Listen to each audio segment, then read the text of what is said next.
Hello friends, salon industries એક growing industries છે.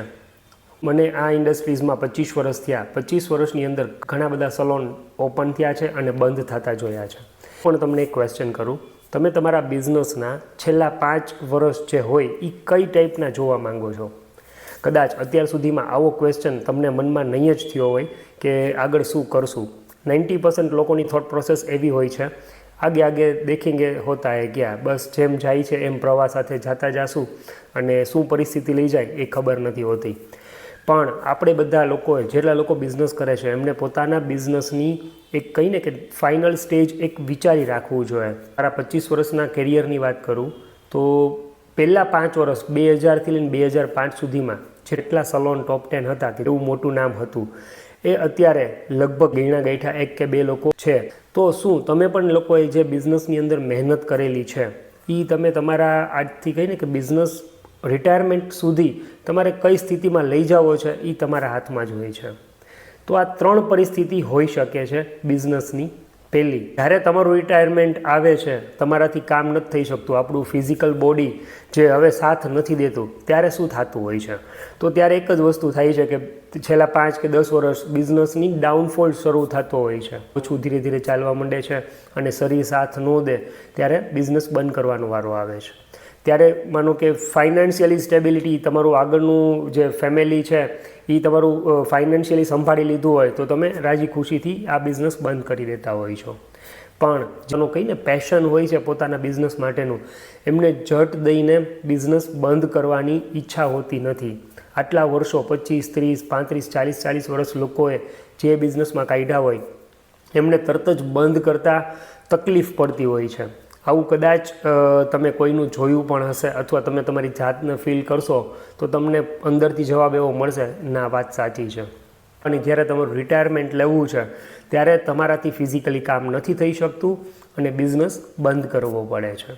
Business ધીરે ધીરે ઓછો થઈ ગયો હોય છે, ત્યારે તમારા ખર્ચા કાઢવા અથવા તો કામ ન થઈ શકે એના માટે બિઝનેસ બંધ કરીએ છીએ.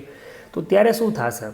જે તમારી પ્રીમાઇસીસ હશે, કદાચ જો ઘરની હશે તો તમે જે કંઈ પણ માર્કેટ રેટ ચાલતો હશે એ જગ્યા એ માર્કેટ રેટથી વેચી નાખશો અને જે કંઈ પણ ફર્નિચર, પ્રોડક્ટ્સ કંઈ પણ હશે એ એમને અડધા ભાવે અથવા તો અડધાથી પણ ઓછા ભાવે તમારે સેલ કરવી પડે છે અને બિઝનેસ બંધ કરવો પડે છે. આ થઈ પહેલી પરિસ્થિતિ. હવે બીજી પરિસ્થિતિની વાત કરું કે જે તમારું નેક્સ્ટ જનરેશન આ બિઝનેસની અંદર કઈ પરિસ્થિતિમાં આવશે અને કઈ પરિસ્થિતિમાં નહીં આવે. તો હું તમને થોડીક આની ડિટેલમાં પણ વાત કરું કે કોઈ પણ બાળકો નાના હશે ને, તમે કદાચ જોતા જ હશો, 2-3 વર્ષ થાય, 5-7 વર્ષના ટીનેજર્સની પહેલાંની જે સ્થિતિ હોય ને ત્યારે છોકરાઓ જે નાના નાના રમતા હોય ને તો એ કેવું રમતા હોય? ઘર ઘર રમતા હશે, કિચન સેટ લીધો હશે, ડૉક્ટર સેટ લીધો હશે, મમ્મી પપ્પા જેમ કામ કરે છે, જે રીતે ઓફિસ જાય છે એવી રીતે એ પોતે પણ એક પિતાનો રોલ એ ભજવતો હોય એવી રીતે એ પોતે રમતા હશે. કેટલી બધું એવી રીતે રમે છે જાણે પોતે મોટા થઈ ગયા છે, રાઈટ? તો એ હંમેશા એના મા બાપને આઈડોલ સમજે છે અને એ રીતે પોતે પ્લે કરતા હોય છે.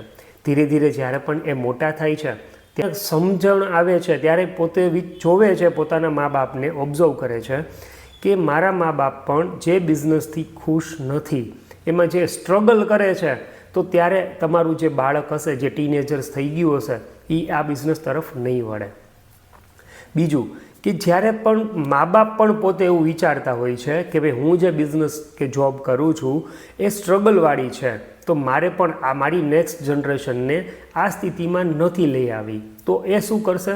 એ કોઈ પણ રીતે દિવસ રાત મહેનત કરી અને ભણાવશે, ગણાવશે અને બીજી લાઈન તરફ અથવા તો આઉટ ઓફ ઇન્ડિયા અથવા તો મોટા સિટીમાં એમને મોકલી દેશે. શું કામ? એને સ્ટ્રગલ ન કરે એના માટે.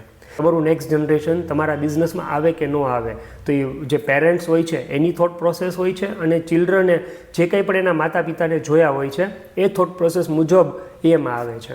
આપણા ફિલ્ડમાં પણ ઘણા બધા એવા લોકો તમે જોવો જ છો કે એમની નેક્સ્ટ જનરેશન પણ આ બિઝનેસની અંદર આવેલી છે. તો એ લોકો શું કામ આવેલા? કારણ કે એને એના મા બાપને આ ફિલ્ડથી એમને હેપી જોયેલા કે ભાઈ ફાઇનાન્શિયલી ફ્રીડમ છે, એ લોકોનું નામ પણ એવું છે, તો એ લોકો પણ એના મા બાપને જોઈને આ જ ફિલ્ડ ચૂઝ કરી અને આમાં આવી ગયા છે.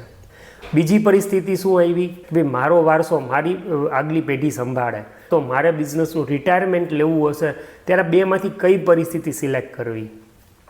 થોડુંક આત્મમંથન કરો, કઈ સ્થિતિમાં તમે તમારા બિઝનેસને લઈ જાઓ છે એ પણ તમે જોવો અને મને કોમેન્ટ કરો કે આના સિવાય પણ કઈ પરિસ્થિતિ હોઈ શકે. અને ત્રીજી પરિસ્થિતિની વાત આપણે નેક્સ્ટ વિડીયોમાં કરીશું. અને એ ત્રીજી પરિસ્થિતિ એવી પરિસ્થિતિ છે કે આપણે રિટાયરમેન્ટ પછી પણ આપણે આપણી સ્ટેબલ અને ગ્રોથવાળી ઇન્કમ કેમ મેળવી શકીએ. અથવા તો તમારા પણ કંઈ ક્વેશ્ચન હશે તો આપણે સલોન માસ્ટર, જે આપણી કહીને સલોન મેનેજમેન્ટ ક્લાસ ચાલે છે, એની અંદર સોલ્યુશન કરવાની ટ્રાય કરશું. Thank you.